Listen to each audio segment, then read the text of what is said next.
Now, Dr. Watson, how about the singular affair of the dying schoolboy? Well, Mr. Bell, that strange adventure began on a stormy September evening in Baker Street many, many years ago. All day long the wind had screamed and the rain had beaten against our windows. Shortly after dinner, there was the old familiar jangle on our front doorbell. And a few moments later, Mrs. Hudson ushered a distinguished visitor into the room. As he stood there in front of the flickering firelight, I could see that he was a good-looking man and also that he was in a state of considerable excitement. Now, Lord Manders, if you will just give us the facts. Well, Mr. Holmes, 3 years ago, I was a passenger on that ill-fated ship, the Sophie Anderson. She was wrecked in a gale, and I was the only survivor. I clung to a piece of broken spar and was washed ashore, and after that, for over 2 years, I lived alone on an island in the Indian Ocean. Naturally, when the Sophie Anderson foundered, I was believed to be dead. My young brother, Eric, who was next in line, inherited the estate and the guardianship of our uncle. There must have been quite a lot of confusion when you arrived home this year, Lord Manders. There was, Dr. Watson, but not for the reason you suppose. I landed in England to find that my brother had died last December. Oh, indeed, I'm very sorry. He died under very peculiar circumstances.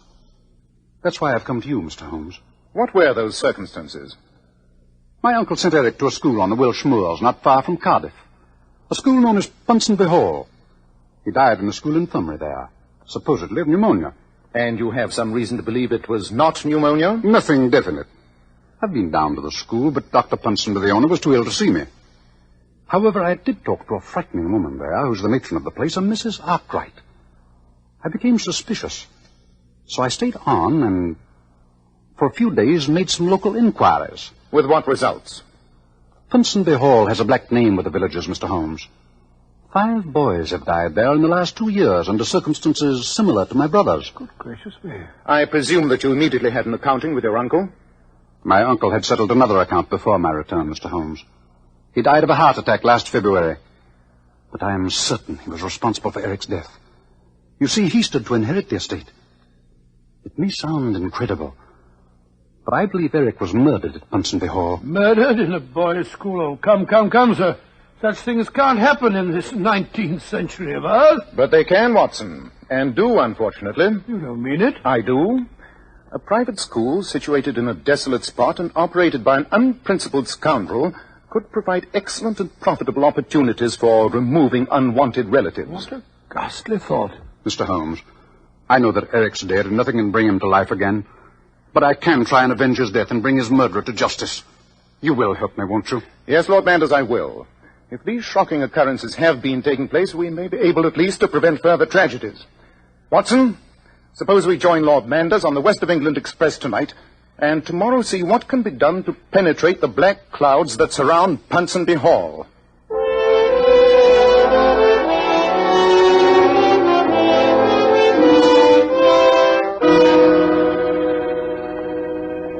We're walking in the wrong direction, Mr. Holmes. The school's behind us. And before going there, I thought we might profitably pay a visit here in the village to Llewellyn Coffin. Oh, who's he? The local undertaker. An undertaker named Coffin? That's very funny, isn't it? Coffin, undertaker. Quite. But try and control your amusement, will you, Watson? Oh, sorry, Albert. Here's his establishment now. Good day, gentlemen. Mr. Coffin? Yes, sir. That's my name, Coffin. We're strangers in these parts, and we're in search of information. I'm hoping, Mr. Coffin, that you'll be able to help us. What I can do, sir, I will, and do it gladly. I understand that you've had an unusually large proportion of business from Ponsonby Hall in the past 2 years. 5 boys died, didn't they? 5 boys it was. Mr. Coffin, we've heard some strange stories in the village. Yes, stories that make us wonder if those deaths were from natural causes. Gentlemen, I'm a simple man, look you. A man who plies his trade but cannot afford to ask questions. What goes on at Ponsonby Hall, and I'll not say strange things haven't happened there, is none of my business. Then let me appeal to your sympathies. My young brother died at Ponsonby Hall last December. You must have buried him. Your brother? Well, now look you, that makes it different. But you'll not say anything up at the hall, sir. Dr. Ponsonby's a savage man. Don't worry on that score, Mr. Coffin. What do you after knowing, sir? All the 5 boys were supposed to have had pneumonia, I understand. That's what the medical report said. Who signed those reports? Dr. Ponsonby himself. He's a regular medical doctor, look you. How very convenient. No questions had to be asked. Mr. Coffin, when you prepared those bodies for burial, did you notice anything unusual about them? Anything to make you think their deaths were possibly not caused by pneumonia? No, sir. Think now. Well, now that you mention it, there was one thing I was after noticing. Oh, what was that, my good man? The boys had a strange look on their faces as they lay there, as if something had frightened the wits out of them just before they died. That's very odd. The face of anyone dying from pneumonia would be in repose. Did you notice anything else, Mr. Coffin? Any other peculiarity? Well, there was one thing, sir, that gave me to thinking. All the boys had marks on them. Scratch marks they were on their necks or shoulders. Perhaps they were bites. Remember Dr. Rylott of Stoke Moran, Holmes? Did these marks look like the bites of a snake, Mr. Coffin? No, that they weren't. Look you, I know a snake bite when I see one. Didn't these marks make you suspicious? That they did, sir.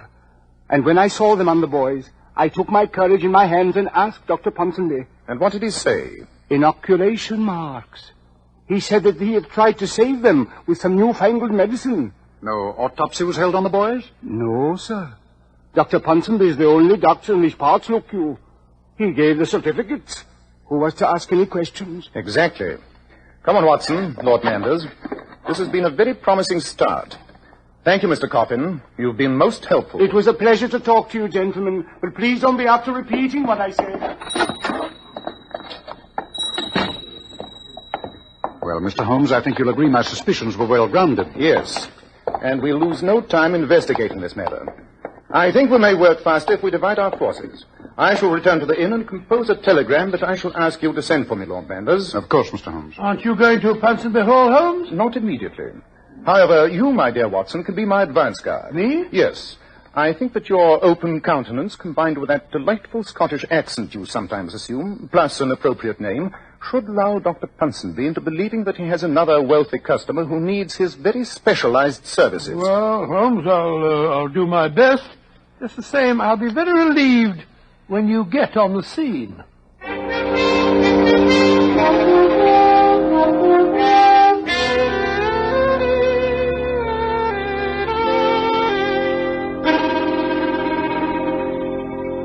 I'm Mrs. Arkwright, the school matron. Whom did you wish to see? I want to have a word with Dr. Ponsonby. My name is Angus McLaughlin, and I'm most anxious to send my young cousin here. Oh? Aye, he needs discipline, and I'm told that you dinna pamper a young lad here.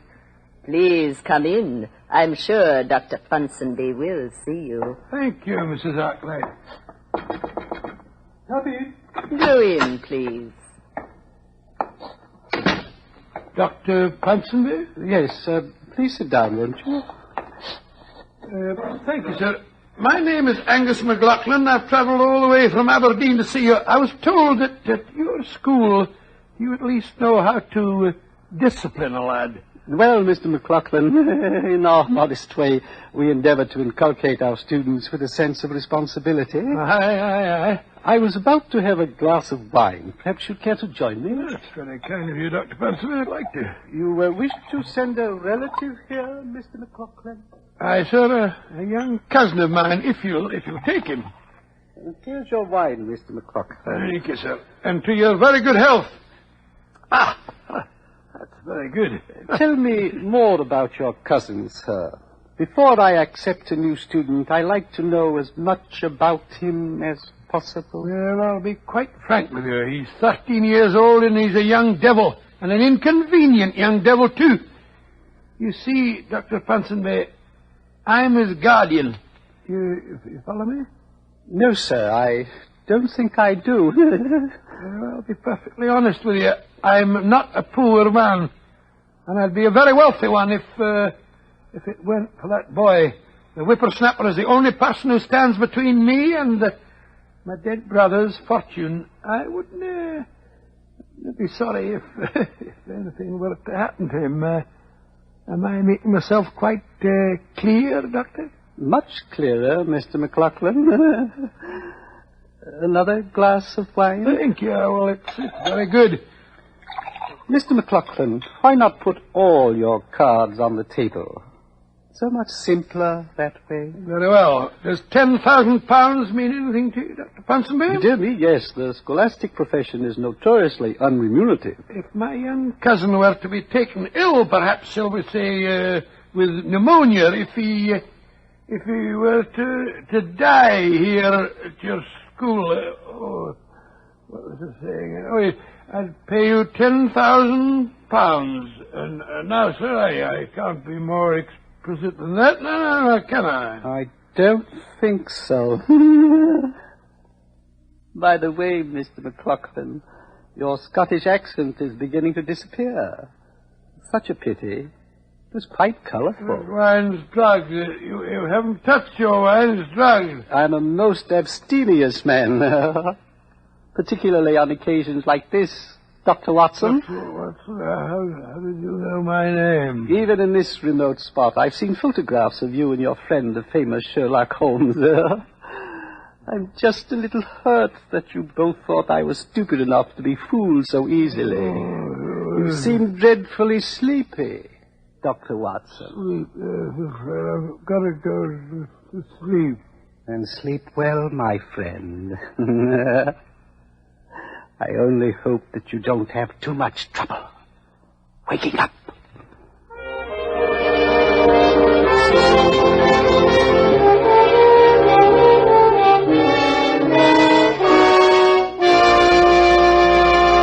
In just a moment, we'll find out just how much trouble Dr. Watson does have in waking up. But first, have you noticed how men are taking a greater interest in their appearance lately? Competition today is keener than ever. And I'm sure you'll agree one of the greatest assets to a man's appearance is well-groomed hair. So, men, let me give you this tip about Kreml Hair Tonic and why it's preferred by so many of America's most successful and prosperous executives. Kreml, K-R-E-M-L, keeps dry, ruffled hair neatly in place all day long. It gives it such a handsome, healthy-looking luster, too. Yet Kreml never leaves hair with that offensive, cheap, greasy look. It never leaves hair and scalp full of sticky goo, which feels so dirty. Kreml always looks and smells so clean on both hair and scalp. It gives hair that attractive, natural he-man look, which certainly hits the jackpot with the ladies. And don't forget, Kreml does lots more than keep hair looking handsome. Let me repeat, Kreml does lots more than keep hair looking handsome. It makes hair feel softer, easier to manage. At the same time, it removes dandruff flakes and makes the scalp feel so clean and invigorated. Men, use Kreml Hair Tonic daily. And see if you don't say, my hair never looked better. My scalp never felt cleaner. Well, Dr. Watson, you certainly left me teetering on the edge of my chair. We left you drugged in the schoolmaster's study. What happened next? Well, my first conscious recollection was to find myself with a violent pounding in my head, lying in a small clearing between some trees.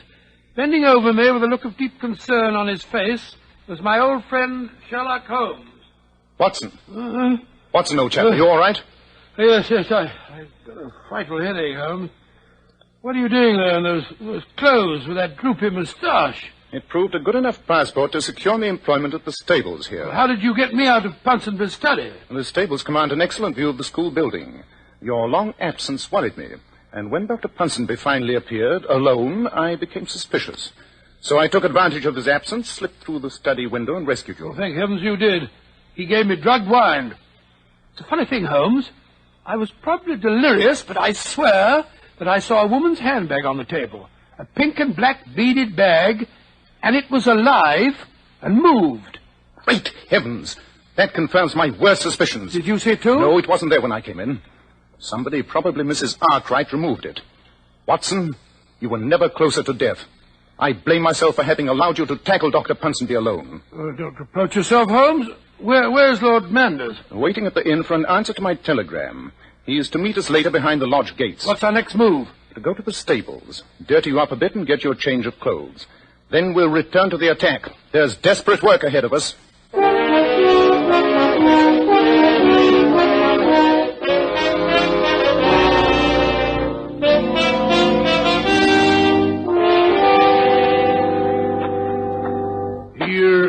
Basil.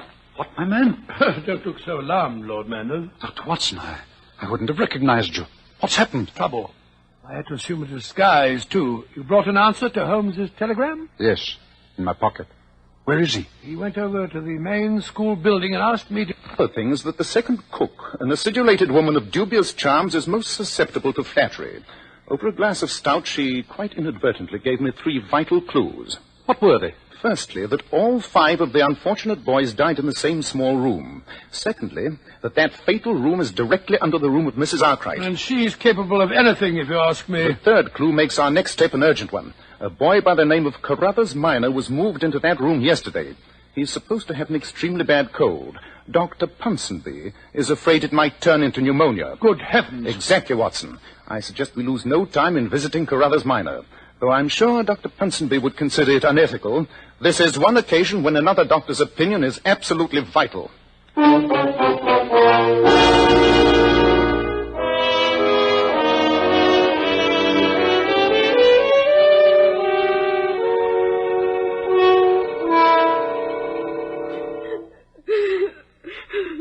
There, Carruthers.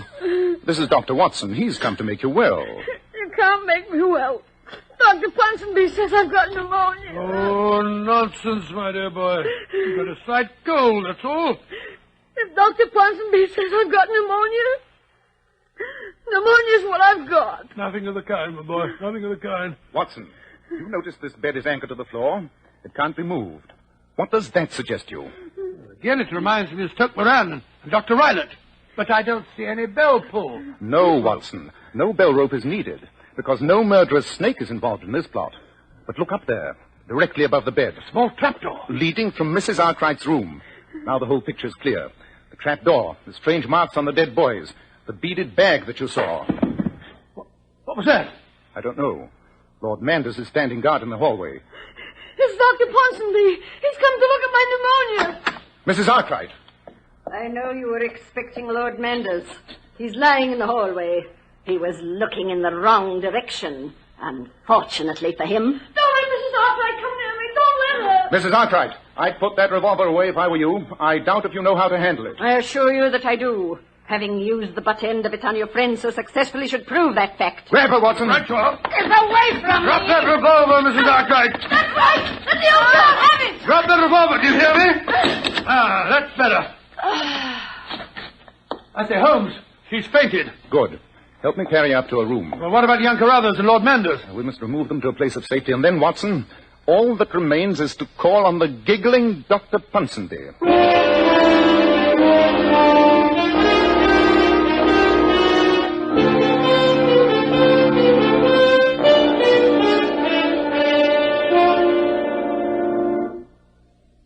It's very dark in here, Holmes. I don't like this at all. Quiet. Somebody's coming. Good evening, Dr. Ponsonby. Let me light your desk lamp for you. You startled me. Who are you? What are you doing in my study? My name is Sherlock Holmes. Dr. Watson, you've already met. Yes, we've met you, scoundrel. Oh, yes, my friend the Scotsman. I was expecting you both. By the way, please put that revolver away. Firearms make me nervous. Dr. Ponsonby, I know how those 5 boys were murdered. I would venture the opinion that you once spent some time for the sake of your health in America. In Arizona Territory, I'd say. I wonder what makes you think that, Mr. Holmes. I've never been in America in my life. And yet I'm certain that someone here spent some time in the vicinity of the Gila River. Well, I understand that Mrs. Arkwright was in America a few years ago. Mrs. Arkwright? Dr. Ponsonby, is it possible you're hoping to transfer our suspicions to your accomplice? My accomplice? You talk in riddles, Mr. Holmes. It's most confusing. Then shall we be more specific? You consider Carruthers Minor to be quite ill, I understand. Yes, I'm dreadfully worried about him. Then let me tell you, Dr. Ponsonby, that I examined the boy only a few minutes ago, and as a medical man, I say that he only has a slight cold. Then obviously we disagree in our diagnosis, Dr. Watson. After all, you're just a general practitioner, whereas I specialize... Yes, we know what you specialize in. Gentlemen, I suggest the 3 of us go over to Carruthers' room and hold a consultation. It's just possible that his health has taken a sudden turn for the better.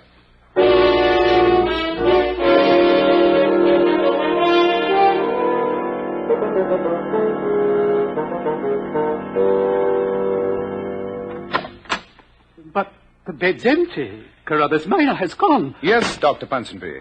And suppose you take his place. All right, I've got him, Holmes. Leave me alone. What are you going to do? Lash you to this bed and see if you can stomach your own filthy medicine. This is outrageous. Of course. I thought that if we were to reconstruct your crimes with you as the victim, we might persuade you to confess. Mrs. Arkwright! Mrs. Arkwright, help! I'm afraid she can't help you. She's in her room with the door locked from the outside. There we are, Holmes. He's lashed up so that he can't move. But you don't understand. Mrs. Arkwright has his instructions. Great heavens! What was that? Mrs. Arkwright. It came from the room above. Come on, Watson. Quick, up the stairs.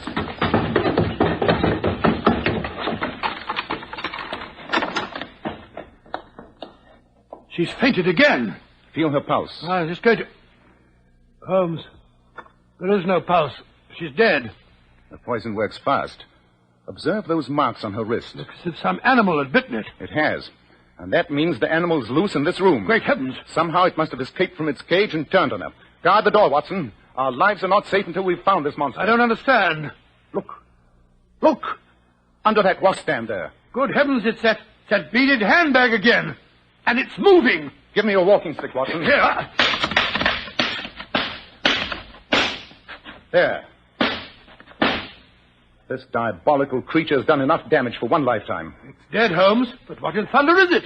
It looks like some sort of lizard. It's all pink and covered all over with black scales. That's what made me think it was a handbag. But I've never seen a lizard as large as that. Of course you haven't. So let me introduce you to the peculiar villain of this piece. His name is Heloderma suspectum, better known as the Gila monster, indigenous to the Gila River in America. I've never seen anything like it before. How on earth did you recognize it, Holmes? When Mr. Coffin, the undertaker, mentioned those strange marks on the dead boys, I was reminded of an article I'd read recently on venomous lizards. So that telegram you sent was to the Museum of Natural History. Their answer confirmed my suspicions. The Gila monster's bite produces almost instantaneous death, and yet it's a poison that would be extremely hard to identify. The fixed bed in the room below us, the trap door directly above it in this room, and the help of an unscrupulous accomplice like Mrs. Arkwright makes the rest of the picture very clear. And now that the monster's dead, how are you going to frighten Dr. Ponsonby into a confession? Dr. Ponsonby need not know the animal's dead. Examine the floor, Watson. See if you can find that trap door. Right you are, Holmes. Meanwhile, I'll see if I can find some cord or string. Uh-huh. Here's a ball of twine on the dressing table, placed there for use in the intended murder of Carruthers Minor, no doubt. Found the trap, Holmes. There's a ring here in the floor and a section of the carpet's been cut out. Good. And now to attach the twine to the body of the Gila monster. So. All right, Watson. Open the trap door. Very well, Holmes. Well, Dr. Ponsonby, have you changed your mind? Mrs. Arkwright! Mrs. Arkwright! She is dead, Dr. Ponsonby. Your Gila monster turned on her. No! No! I'm going to lower the animal, Watson. There we are. Oh, get away from me! Just a few more feet will do the trick, Holmes. Yes. There. Take it away! I'll tell you anything! Everything! You'll sign a confession? Yes, Mr. Holmes, yes, I will! Just take that beast away and I'll sign anything! We'll be down, Dr. Ponsonby. Well, Holmes, thank heavens that's done with. What a shocking affair. Yes, Watson. But not without a note of poetic justice. What do you mean? Well, isn't it poetic justice that a dead reptile should be instrumental in bringing a live one to the gallows?